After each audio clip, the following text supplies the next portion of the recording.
Parte 1. Herança e chegada. O fundo da estrada parecia um fio de chumbo esticado sobre a paisagem.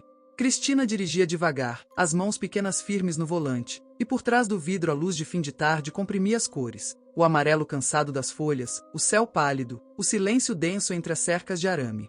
Rodrigo ligara naquela manhã para lembrar onde ela deixará as chaves do apartamento. Discutira preços de mercado como quem recita um talismã, metro quadrado, potencial, avaliação comparativa, e a voz dele no telefone tinha a calma de sempre, a segurança do corretor que calcula risco.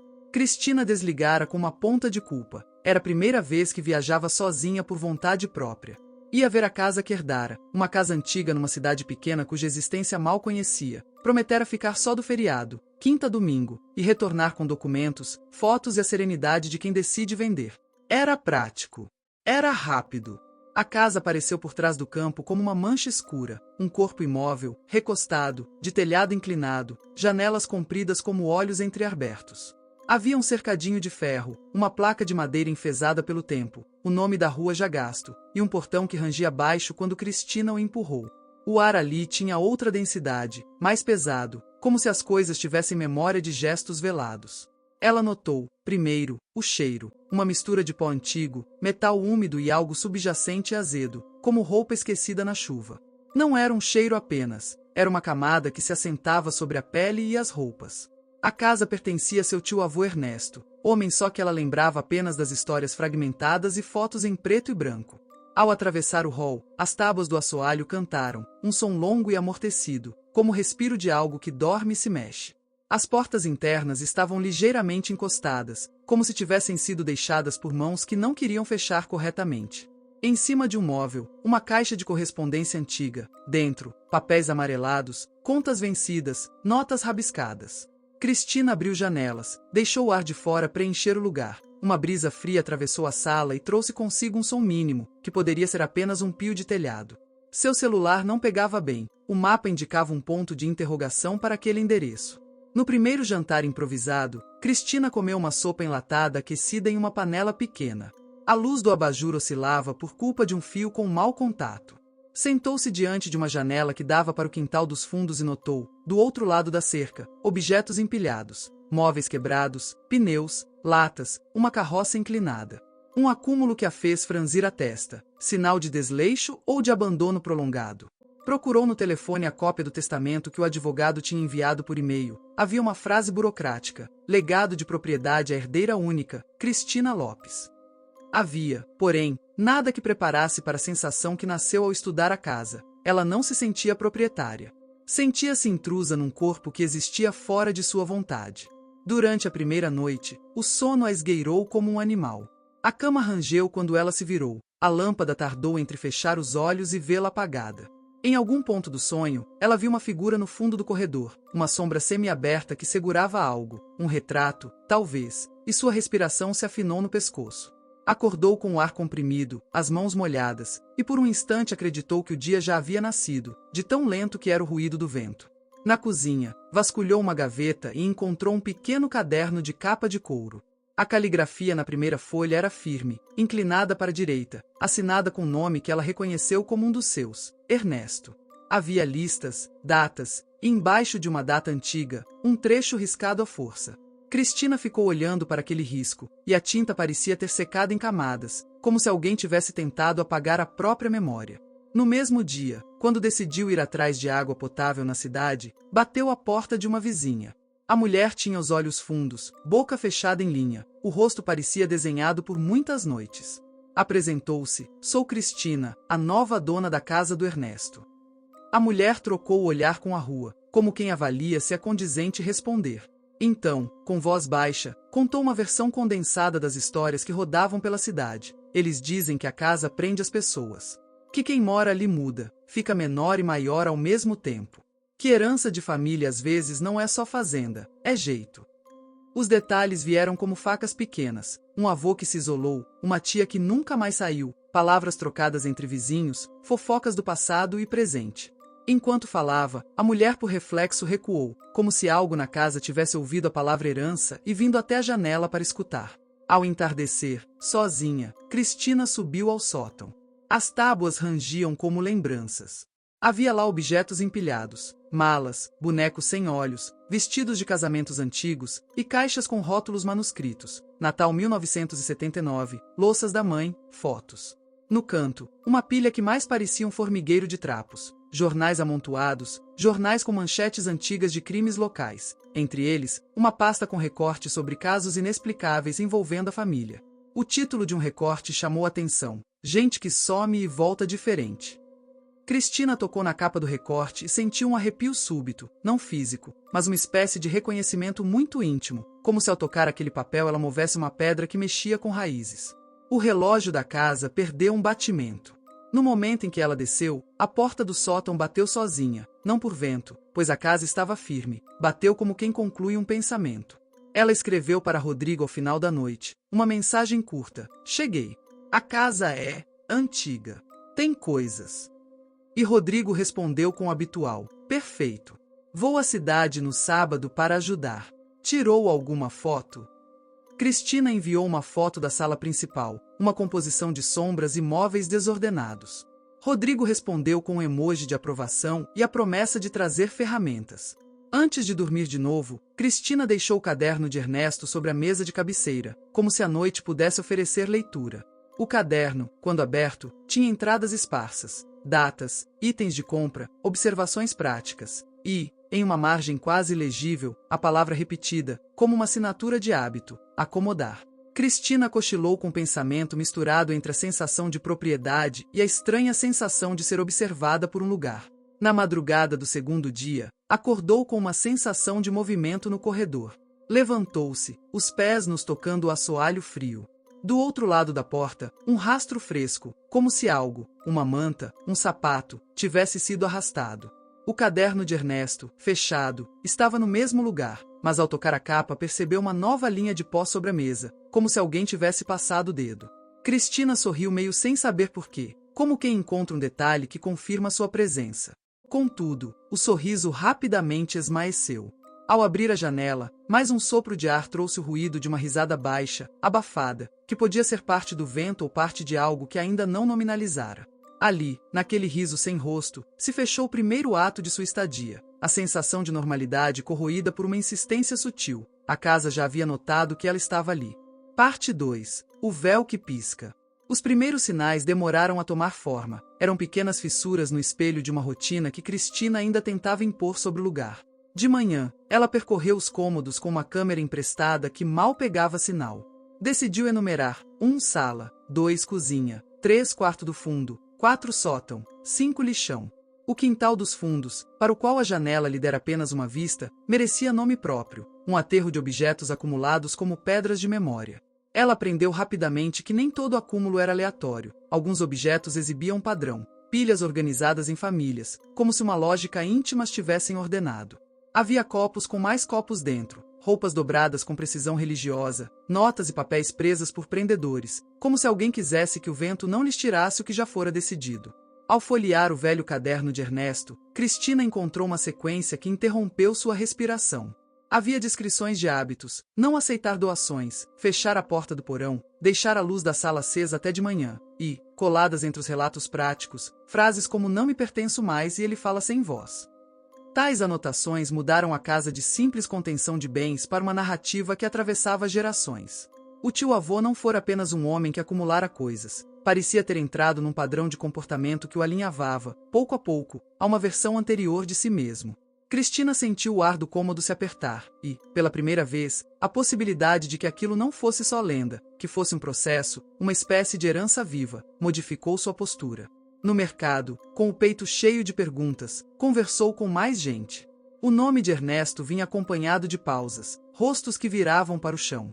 E então lhe contaram histórias menores, íntimas. A vizinha do lado disse que, em noites de lua, via luzes atravessando as cortinas como se os habitantes discutissem internamente. Um homem da padaria afirmou que todos os que moraram naquela casa voltaram diferentes, um jeito de falar que, se traduzido, era sempre mais fechados, mais ruidosos, com pequenas manias herdadas de alguém que já se fora.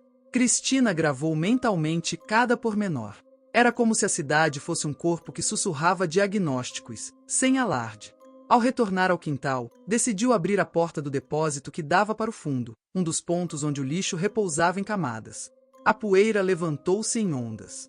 Dentro, um mundo inteiro, garrafas, roupas, brinquedos quebrados, móveis empilhados formando labirintos estreitos. Em cima de uma pilha, uma espécie de altar composto por objetos cotidianos. Um copo rachado, um par de botinas secas, um ursinho com um olho faltando, uma foto pequena com rostos riscados. Tudo disposto com uma precisão quase ritual. Cristina tocou o ursinho. A pelúcia soltou um fiapo e o pó que havia por baixo parecia antigo, muito antigo, como se aquela pilha fosse a costura entre gerações. Ao recolher a foto, descobriu que, no verso, alguém havia escrito nomes e datas. Alguns eram familiares conhecidos, outros eram estranhas assinaturas que ela não reconhecia. E, por fim, um nome que se repetia como um carimbo: Pereira. Era um sobrenome que surgia em velhas cartas, em placas do cemitério, e que, de alguma forma, apontava para um ancestral que nunca fora mencionado nas festas de família. De noite, Cristina ligou o gravador que levará por instinto. Queria capturar qualquer coisa, até o ruído do vento. Havia algo de supersticioso nessa atitude, mas também havia necessidade de evidência. O gravador, grudado sobre a mesa, captou passos. Em outros momentos, um zumbido como de alguém murmurando detrás das paredes. No meio de uma gravação, uma voz quase inaudível: "Venha com calma." Cristina repetiu a frase várias vezes, tentando reconhecer entonação. Parecia, nas camadas do ruído, uma voz que não vinha de boca humana, e ainda assim era familiar no formato. Havia ali uma ambiguidade que tornava impossível saber se aquilo era real ou um artifício de sua consciência cansada. Rodrigo apareceu na sexta-feira, tal como prometera. Veio com uma caixa de ferramentas e uma compostura profissional. Trouxe consigo a modernidade do mercado imobiliário, contratos, fotografias e uma objetiva vontade de transformar aquilo em negócio. Ele olhou a casa com o olhar de quem vê potencial, o telhado, a madeira, a possibilidade de reforma.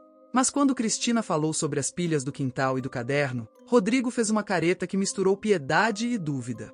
A ética do corretor não dava margem para histórias. Ele sugeriu contratar alguém para limpar. A linguagem dele era prática, cortante. No entanto, à medida que passavam as horas, ele mesmo começou a notar pequenas invariantes. A mesa torta que sempre se encontrava no mesmo ângulo apesar de moverem-na, as marcas na parede como se alguém tivesse sempre deixado as mãos no mesmo lugar. Numa madrugada em que Rodrigo fora até a cidade buscar lenha, Cristina foi despertada por um som que lembrava uma porta sendo arrastada na casa vizinha, mas as paredes que separavam também sussurravam. No hall, havia uma trilha estreita de pó que parecia dirigir-se do corredor para o quarto principal. Era como se um dedo invisível tivesse passado por ali, deixando vestígio.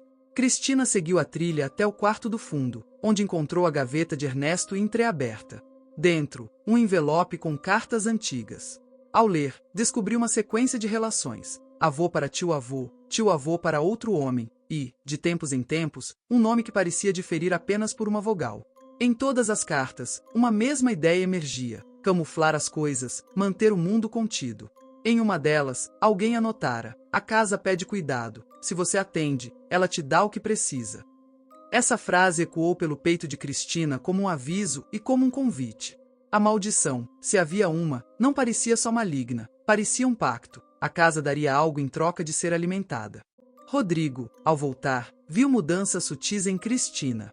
Ela estava mais quieta, como se carregasse algo escolhido, como se a descoberta tivesse produzido um novo peso. Eles discutiram, não asperamente, mas com a atenção de quem negocia intenções. Rodrigo quis remover tudo do quintal. Cristina propôs documentar primeiro. Essa divergência mínima foi suficiente para instaurar uma fricção que cresceria. Ao final da noite, sentaram na sala, o ar pesado de decisões. Rodrigo, prático, quis estabelecer metas. Cristina, afetada, falou das cartas e da sensação de continuidade de comportamentos. E então, no telefone, uma notificação. A resposta da prefeitura dizia que havia registros de reclamações antigas sobre a casa, notificações de vizinhança por acúmulo e mau cheiro.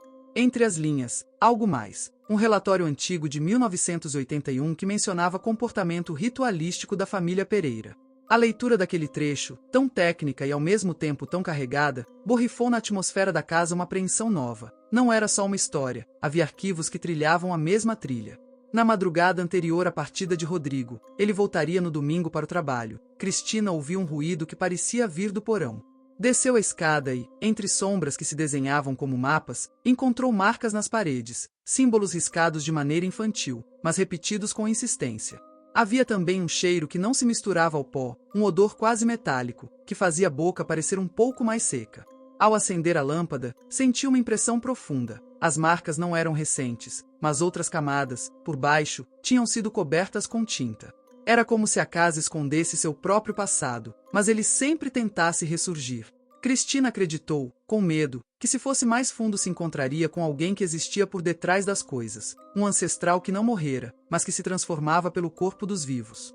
Enquanto empacotavam coisas para uma limpeza superficial, Rodrigo deu de ombros e disse: "Vizinhos inventam.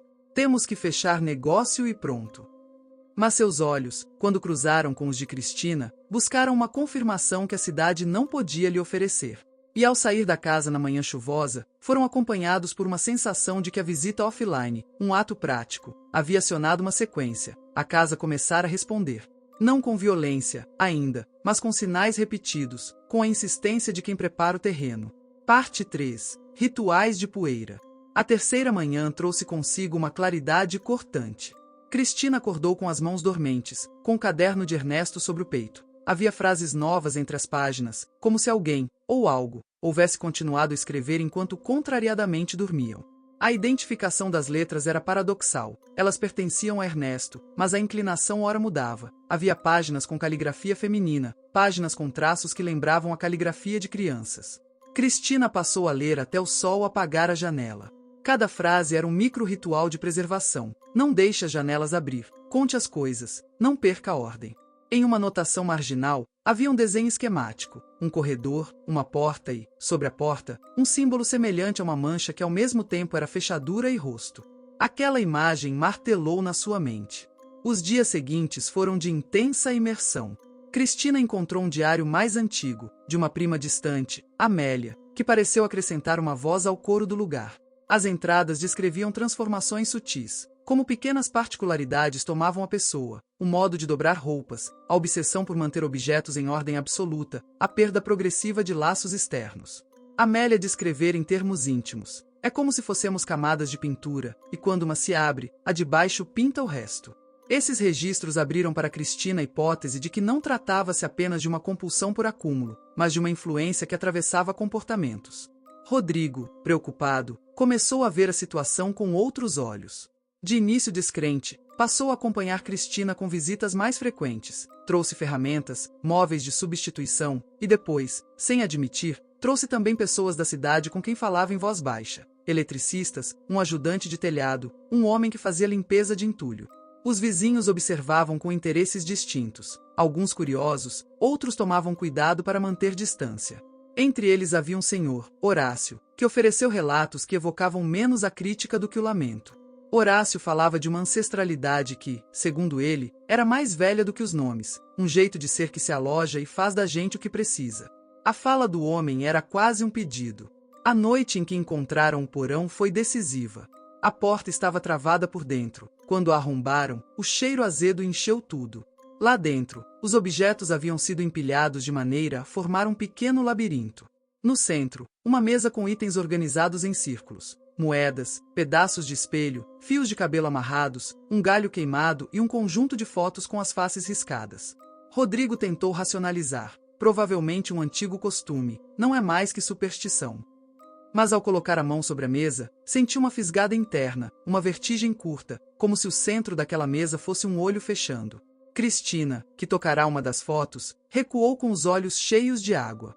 Não havia explicação material, era uma reação íntima, como se ao tocar aquelas imagens ela percebera traços que eram seus e não eram. Marcos apareceu pela primeira vez nesse período. Era um seminarista jovem, de fala rápida e olhos atentos, que frequentemente ajudava o padre na paróquia local. Rodrigo o encontrara por acaso, conversando com o padre Gabriel sobre uma reforma na igreja. Ao ouvir o caso da casa, Marcos se ofereceu para acompanhar, a princípio como curiosidade espiritual, depois como quem sente um chamado leve. Padre Gabriel, homem de meia-idade de presença grave, aceitou ouvir e propôs conversar com o casal. O padre tinha a voz de quem já assistira a festas e funerais demais para reduzir a complexidade do humano a dogmas simples. Havia, no entanto, uma leve inquietação quando ouviu falar do quintal e das pilhas de objetos. Famílias levam coisas consigo, disse ele, e às vezes as coisas voltam para falar. A frase, dita com moderação, teve um peso considerável. As noites progrediram com episódios que, somados, compuseram uma partitura de desconforto. A casa começou a atuar como um amplificador de rotinas. A antiga obsessão de guardar transformou-se em sinais mais pessoais. Objetos da casa pareciam fora de lugar, como se alguém, ou alguma força, estivesse rearranjando o mundo para que encaixasse numa ordem antiga. Cristina passou a encontrar objetos na cozinha que não havia deixado ali. Rodrigo achou peças de sua roupa naquela pilha no quintal. Um espelho foi movido do corredor para o quarto. Na manhã seguinte, a mão de obra de limpeza jurou que não fora eles. Tudo isso provocava uma erosão lenta na confiança. Se a casa estava mudando o arranjo do lugar, poderia também estar mudando os corpos. Foi então que começaram as visões de Cristina. Não eram visões espetaculares, mas episódios onde a realidade parecia sobrepor-se a outra camada. Em um sonho acordado, a casa se mostrava como uma família de coisas, uma cadeira que respirava, uma pilha de jornais que cochichava fatos. Esses devires alucinatórios não eram desencontrados, seguiam um padrão lúgubre, alguém vindo de fora, indo para dentro e voltando diferente. Cristina, a princípio, discutiu consigo mesma se estava cansada, se o estresse empurrava para fantasias. Mas quando Rodrigo, em uma manhã, a encontrou palidamente sentada diante do caderno de Ernesto, repetindo trechos em voz baixa, entendeu que algo no âmago dela mudará. Você está diferente, disse ele. Mais fechada. Cristina tentou sorrir e a boca tremeu. Padre Gabriel e o jovem seminarista Marcos aceitaram visitar a casa. Entraram com passos medidos, mãos segurando uma Bíblia e um conjunto de objetos litúrgicos. O padre caminhou pelos cômodos, tocou as paredes, fez uma oração curta, não um ritual do exorcismo, apenas palavras que buscavam tocar as coisas. Marcos olhou para os símbolos riscados nas paredes do porão e apontou para uma repetição. O sinal repetido, uma marca de mão ou outro gesto, aparecia como uma assinatura. Era como se alguém ou algo tivesse insistido em deixar sua pegada. Padre Gabriel, por sua vez, pediu cautela. Ele estava preparado para lidar com muitos tipos de sofrimento, mas o que a casa fazia parecia entrelaçar psique e ambiente de modo intrincado demais.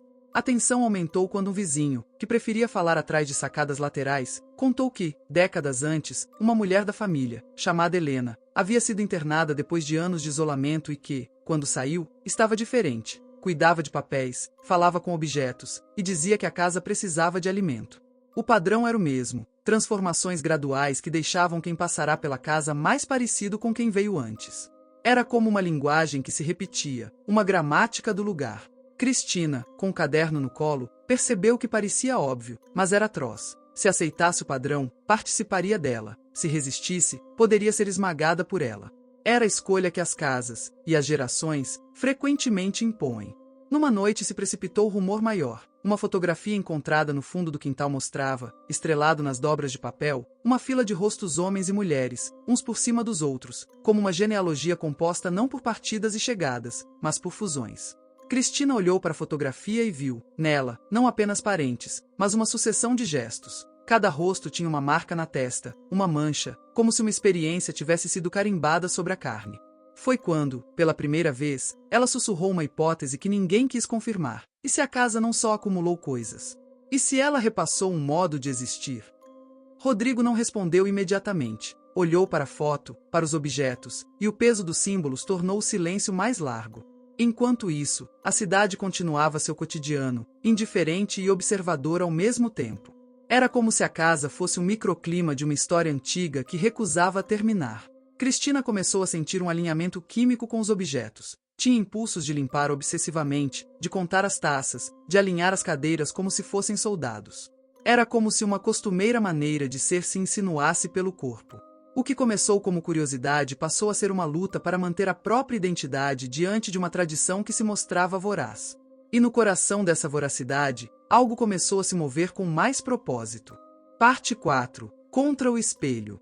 A sexta semana, para quem medisse em noites em que se conta o mesmo sonho, trouxe uma escalada mais violenta nas sutilezas. Não se tratava mais apenas de objetos mudando de lugar, tratava-se de migalhas de personalidade que sumiam. Cristina, que sentirá o desejo de arrumar cadeiras, passou a ter, de repente, aversões. Lembranças pessoais começavam a ficar embaçadas. O rosto de sua mãe, antes nítido, tornou-se uma mancha. Quando percebeu isso, o pânico apertou seu peito de um modo diferente, menos físico, mais como perda de território. Ela começou a notar tudo: horários, objetos que desapareciam, frases que ouvia. Rodrigo lia as anotações e via que havia algo que ia além das crises de obsessão. Havia um arranjo sistemático de apagamento. Uma noite, sentada na varanda, observou o céu e teve a sensação bizarra de que o ar ao redor da casa se movia para dentro, como se o espaço tivesse o poder de aspirar. O porão, que acreditara já ter sido aberto e esvaziado, mostrava novos itens: cartas com caligrafia trêmula, bonecos com fio costurado no couro cabeludo. E sobre a mesa, um bilhete em caligrafia de Ernesto: "Não deixem a casa sozinha." O bilhete era curto, mas como uma pedra jogada num lago, produziu círculos que alcançaram o firme da psique de Cristina. O que significava "não deixem"? Não deixem o quê? A casa poderia ficar sozinha no sentido de ficar sem seres vivos que alimentassem sua forma? Ou havia um perigo, mais literal, em deixá-la desassistida? Rodrigo, em desespero, foi ao encontro de Padre Gabriel e expôs o caso com clareza contábil: "Minha esposa está mudando.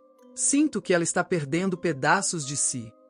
O padre, que de início encarara tudo com distância pastoral, percebeu que precisava de presença institucional. Chamaram Marcos para participar de um ciclo de visitas à casa. A princípio, as ações foram simples: rezas curtas, bênçãos, pedidos para que o casal não alimentasse rituais supérfluos. No entanto, as respostas eram sempre mais densas do que os rituais permitiam. A casa encontrava uma lacuna para inserir-se. Em um dos encontros, Padre Gabriel decidiu que era hora de realizar uma intervenção mais forçada, não um exorcismo teatral, mas um conjunto de ritos que tentassem desfazer a ordem que parecia controlar a casa. Reuniu objetos sagrados, água benta, uma pequena cruz de madeira que havia pertencido a seu avô. Marcos, nervoso, segurava uma lanterna e um terço. Eles entraram ao cair da noite, a igreja recém-feita sombra atrás deles, e Cristina, fraca de tanta ponderação, os acompanhou. Rodrigo ficou do lado de fora por algumas horas, as mãos cravadas no volante do carro, olhando a estrada como se ela fosse a linha que poderia interromper esse fio que puxava sua mulher. O ritual começou de forma metódica. Padre Gabriel andou pelos cômodos entoando orações, aspergiu água benta nas molduras, tocou nos símbolos riscados do porão e sussurrou: "Sob a bênção, que a verdade venha à tona." A casa respondeu com um silêncio que parecia observar. E então, no momento em que o sacerdote pronunciou uma antiga invocação de purificação, a porta do porão bateu com força. Um som rouco percorreu as tábuas. O coração de Cristina pulou. Houve, por um breve instante, um tremor na luz da lanterna. Marcos viu algo mover-se, uma sombra que correrá por baixo da porta, como se algo tivesse tentado fugir. No instante seguinte, a casa pareceu reagir com clareza. Objetos nas prateleiras tremeram, fitas penduradas se agitaram como se uma mão as puxasse. Padre Gabriel, sem perder o controle, elevou a voz.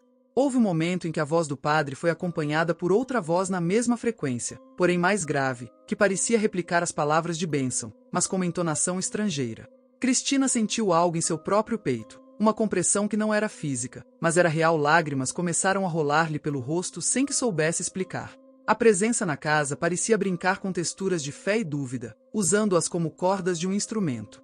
Quando tentaram chegar ao centro do porão, descobriram um buraco escondido, tampado com tábuas. Ao retirá-las, expôs-se um pequeno compartimento, quase um alçapão, contendo um conjunto de objetos: um antigo talismã feito de metal corroído, vários fios, e um pedaço de madeira entalhado com o mesmo símbolo repetido nas paredes. Padre Gabriel tocou o talismã e sentiu uma vertigem curta. A visão que teve foi como uma sobreposição, uma roda de pessoas em volta de um fogo, sussurros que se transformavam em listas de compras, e uma frase que repetia: "alimentar para continuar." Marcos, pálido, caiu de joelhos. Ocorreu então uma alteração brusca. Padre Gabriel, homem de sólidos princípios, ajoelhou-se, não para orar, mas como quem aceita algo que desde sempre estava além de sua compreensão. O ritual virou um confronto. Houve um momento próximo ao horror. O padre ergueu a voz para dizer que havia sentido algo dentro do talismã, que aquilo era uma espécie de núcleo simbólico, um objeto que havia sido usado para sedimentar o processo. Mas quando tentou destruir o talismã com a cruz, ela quebrou-se. O que naquela coisa se sustentava não era apenas físico, era uma rede de hábitos. Padre Gabriel recuou, havia marcas de cansaço em seus olhos. No entanto, o pior aconteceu quando a energia do talismã encontrou o corpo dos presentes. Cristina, que estivera segurando uma foto de família, começou a emitir um som, não era voz, mas uma vibração quase musical, que foi se tornando mais e mais profunda, como se um registro ancestral se acionasse. Rodrigo, do lado de fora, ouviu esse som e aproximou-se da janela, observando a cena com os olhos arregalados. O que viu foi como se o padre Gabriel tivesse sido atingido por algo que não se via, uma pressão que dobrou seu corpo para trás. Ele caiu, batendo a cabeça com violência contra a escada. O sangue surgiu como uma mancha vermelha sólida. Todo o chão parecia ter pulsado. Em segundos, o padre estava imóvel. Marcos gritou, e numa tentativa de ajudar, estendeu a mão para o padre. No entanto, quando tocou Gabriel, a luz no quarto pareceu desfocar. Por instantes, a sala inteira girou em torno de um eixo impossível. E quando Rodrigo, já dentro, correu, encontrou o padre caído, sem reação, e a casa como se tivesse recuado, satisfeita. Para Marcos, o seminário, que antes era um plano de auxílio, tornou-se um local de dúvida. O que fora aquilo? O padre estava vivo, fraco, mas não reagia. Uma sombra passava por sua face, como se algo tivesse permanecido. No silêncio que se seguiu, Marcos foi o primeiro a falar. Não sei o que aconteceu. Sinto que algo tocou a cabeça dele. O seminarista que estava por se consolidar em prática estava agora em um campo de batalha fragmentário, onde as palavras perdiam força. Rodrigo, com o rosto crispado, prometeu: farei qualquer coisa para tirá-la daqui. Cristina olhou para ele e viu um brilho novo de determinação. Mas, nos olhos do padre, havia um traço que perturbou a todos, ausência e um fio de entendimento que passava por algo que não era humano. No decorrer dos dias que se seguiram, Padre Gabriel não voltou a ser o mesmo. E sua queda inaugurou uma nova trava. Havia agora um custo evidente para quem tentasse interferir. Parte 5. O sacrifício e a fenda. As notícias do ocorrido se espalharam. A cidade, que já cochichara sobre a casa, agora carregava o caso como um rumor mais denso. A igreja fechou as portas por um dia. As vozes na rua discutiam em tons baixos. Rodrigo assumiu a responsabilidade por evitar que os acontecimentos se transformassem em notícia, temendo tanto o estigma quanto a tensão. Padre Gabriel foi cuidado por um tempo no hospital. Voltou para a paróquia mas alterado, como se um dos fios de sua alma houvesse sido rebentado. Nem a missa parecia a mesma.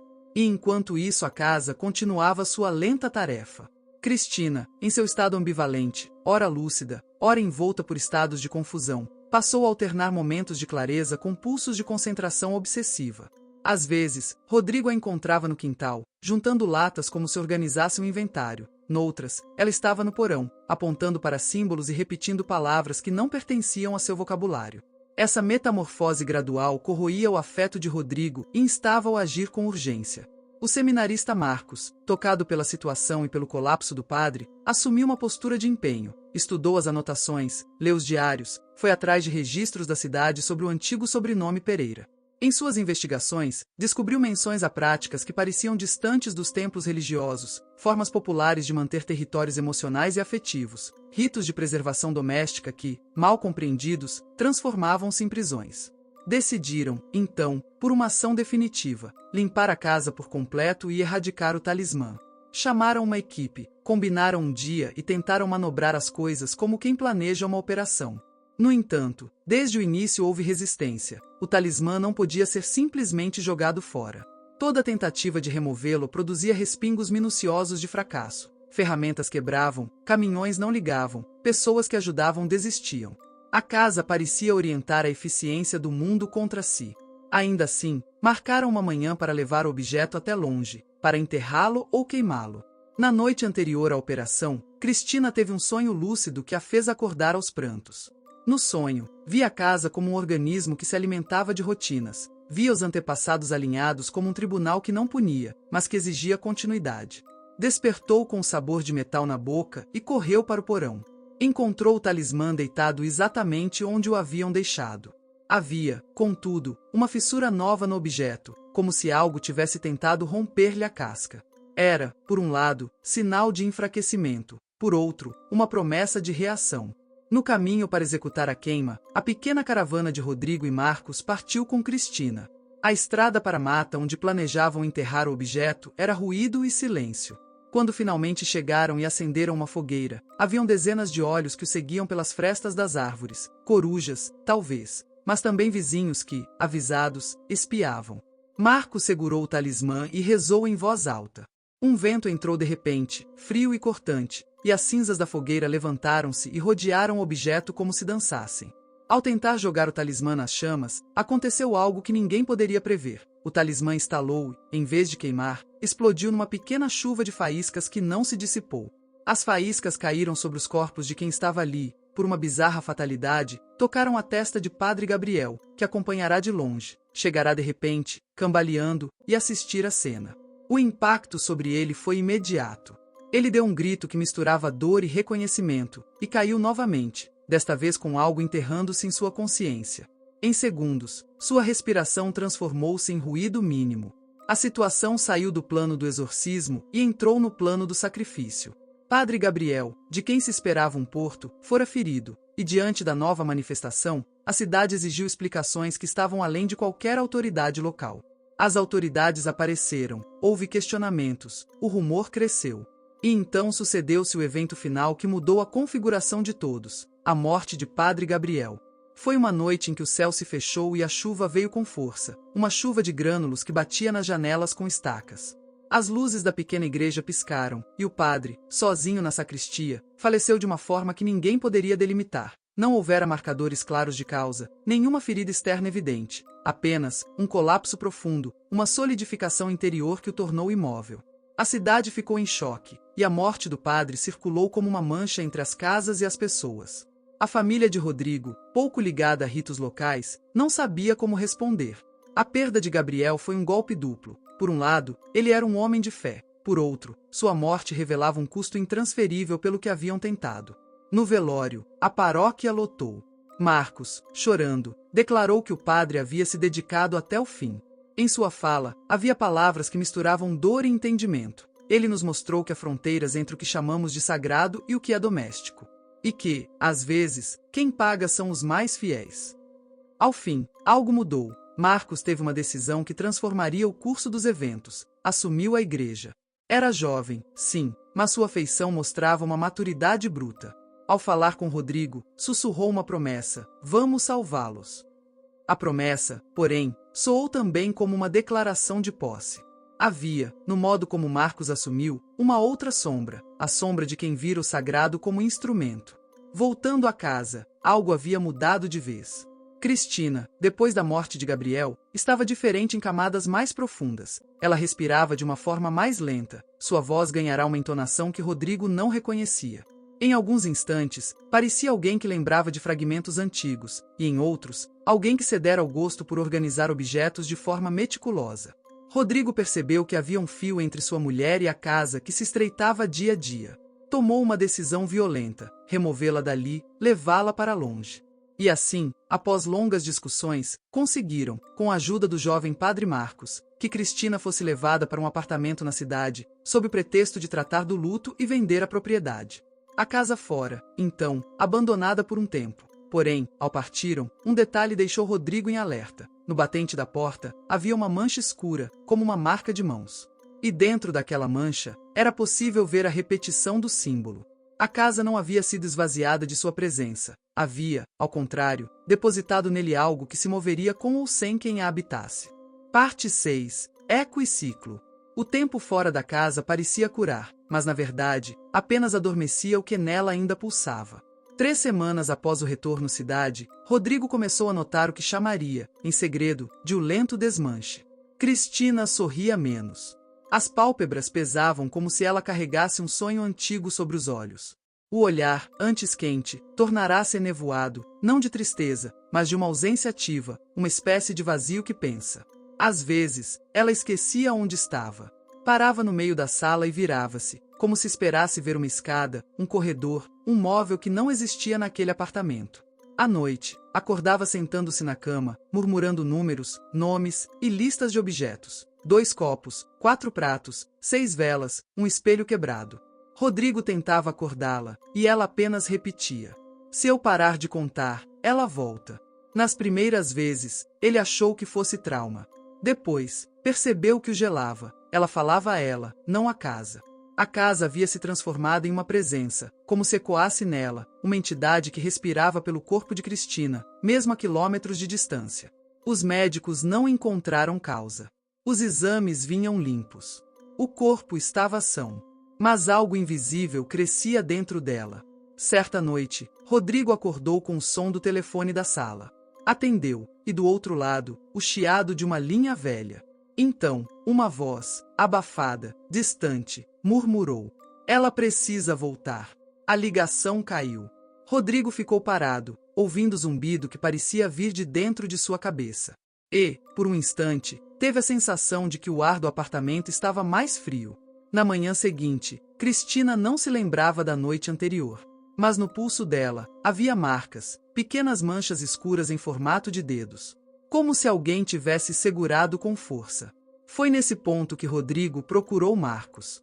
O jovem padre o recebeu na sacristia. A luz filtrava-se pelas frestas das janelas, deixando traços dourados sobre o chão de pedra. Marcos escutou em silêncio, o rosto tenso, o olhar distante. Quando Rodrigo terminou, o padre respirou fundo. "Eu temia isso. O que a casa faz não é só físico. É ancestral. Como um código que passa de corpo em corpo." Rodrigo engoliu seco. "E como se quebra um código assim?" Marcos o fitou, firme. "Voltando à origem. Não há cura longe da fonte." Foi então que Rodrigo entendeu. A casa era o campo de batalha. O afastamento não a havia vencido, apenas espalhado sua influência. Se Cristina estava morrendo, era porque a casa chamava de volta. E se voltasse, sozinha, seria o fim. Na noite seguinte, eles voltaram. A estrada parecia mais estreita, as árvores mais próximas. O vento não soprava, parecia observar. Cristina dormia no banco de trás, a cabeça tombada, os lábios se movendo em sussurros sem som. Quando chegaram ao portão, a ferrugem rangeu como uma risada. A casa estava ali, intacta, imóvel, mas com uma energia diferente. As janelas pareciam pulsar, e uma luz tênue, avermelhada, vazava pelas frestas. Marcos fez o sinal da cruz. "Ela sabe que viemos." Rodrigo pegou o velho caderno de Ernesto. Nas últimas páginas, uma frase reaparecia, escrita várias vezes, por mãos diferentes. "Quem entra, termina." Cristina acordou no exato instante em que ele leu. Olhou para o portão e murmurou: "Ela me espera." Eles entraram. O ar da casa estava denso, quente, quase vivo. O chão estalava como um corpo que se estica depois de longo sono. Cristina caminhava lentamente, como quem reconhece o próprio quarto de infância. "Tudo está no lugar", disse, num tom quase doce. Rodrigo segurou sua mão. Ela estava fria. Marcos abriu a Bíblia e começou a rezar em voz baixa. A cada passo que davam, o ambiente reagia, o ar se movia, as sombras se deslocavam, as portas rangiam. No fundo do corredor, o porão os esperava com a porta entreaberta, como uma boca escura. A descida foi lenta, claustrofóbica. O ar ali cheirava a ferro e mofo. E quando chegaram ao centro, o alçapão que um dia esconderá o talismã estava aberto. Dentro, o mesmo objeto, reconstituído, o metal corroído, pulsando como se tivesse um coração. Cristina caiu de joelhos diante dele. "Ela quer que eu fique. Quer terminar." Rodrigo ajoelhou-se ao lado dela. "Você não precisa." "Preciso", respondeu ela, os olhos fixos no talismã, "senão ela nunca vai parar." Marcos se aproximou e jogou água benta sobre o símbolo. O metal chiou, soltando uma fumaça fina. O chão tremeu. As paredes vibraram. E, de dentro da casa, uma voz se ergueu, não humana, mas composta de muitas vozes misturadas, como ecos de séculos comprimidos. "Ela é minha. Sempre foi." Cristina gritou, curvando-se. O ar vibrou ao redor dela como se o espaço a quisesse engolir. Rodrigo segurou seu corpo, sentindo-o estremecer. "Fica comigo." Marcos ergueu a cruz, a voz firme apesar do medo. "Se esta casa é feita de pecado e herança, que o sangue do justo a desfaça." Um clarão. Um estalo. As tábuas começaram a se partir, o teto a render. Da rachadura no chão, uma névoa negra subiu, formando silhuetas, sombras de pessoas antigas, homens e mulheres, todos com o mesmo rosto deformado pela repetição. Cristina olhou para eles e murmurou, quase com ternura: "Eles não sabem quem são." Rodrigo, chorando, entendeu. Era o passado inteiro da família, fundido num ciclo de ecos e culpa. Ele pegou o talismã, ainda quente, e o ergueu. "Se vocês querem um herdeiro, terão o último. Eu renuncio o meu direito de herdeira." E o esmagou contra o chão. Um rugido. Uma ventania impossível. As janelas se estilhaçaram, o teto se abriu em rachaduras, e por um instante, um único instante, Rodrigo viu tudo. Ernesto, Helena, Amélia, os nomes das cartas, os rostos das fotos, e atrás de todos, uma figura sem forma, feita de sombra e poeira, recuando, se dissipando. Cristina desabou nos braços dele. Marcos continuou rezando até que o som cessasse. Então, silêncio. A casa respirou uma última vez, um suspiro longo, pesado, e tudo parou. A madeira apagou o calor. As sombras se recolheram. Do lado de fora, o vento voltou a soprar. O amanhecer encontrou os três na varanda. Cristina dormia, pálida, mas viva. Rodrigo olhou ao redor. A casa parecia menor, inofensiva. Marcos, com o rosto coberto de poeira, falou num sussurro. Está feito. Rodrigo assentiu. Ela acabou. Deixaram o portão aberto ao sair. Ninguém nunca mais voltaria. Meses depois, a cidade dizia que a casa havia morrido. As janelas foram cobertas pela poeira, o telhado desabou, o mato cresceu por dentro. Não havia mais nome nos registros. Nem dono, nem herdeiro. Cristina se recuperou lentamente. As vozes cessaram. Às vezes, à noite, ela ainda sonhava com o som de passos no corredor.